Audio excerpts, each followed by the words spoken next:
दोपहर का समय था। राजा अकबर अपने दरबार में बैठे कुछ सोच रहे थे।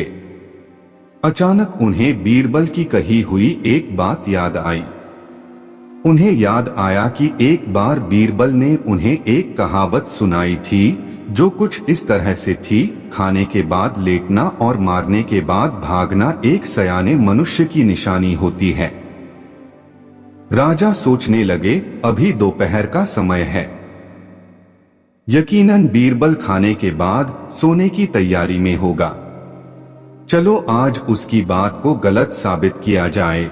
यह सोचकर उन्होंने एक सेवक को आदेश दिया कि इसी वक्त बीरबल को दरबार में उपस्थित होने का संदेश दिया जाए।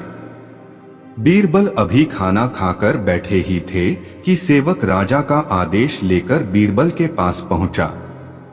बीरबल आदेश के पीछे छिपे राजा की मंशा भली भांति समझ गए।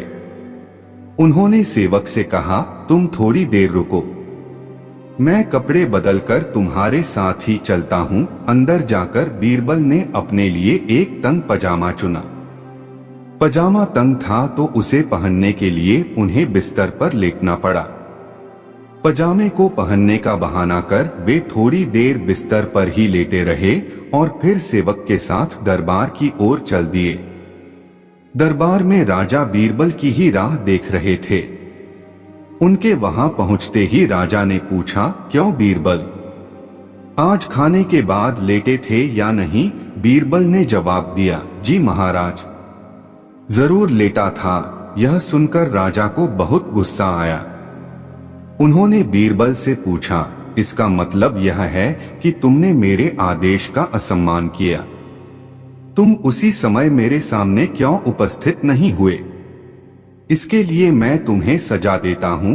बीरबल ने तुरंत जवाब दिया, महाराज, ये सच है कि मैं थोड़ी देर लेटा था, लेकिन मैंने आपके आदेश की अवहेलना नहीं की है।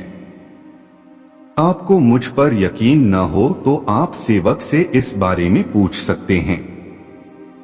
हाँ, ये अलग बात है कि मुझे इस तंग पजामे को पहनने के लिए बिस्तर पर लेटना पड़ा था। बीरबल की इस बात को सुनकर अकबर हंसे बिना रह न सके और उन्होंने बीरबल को दरबार से जाने दिया।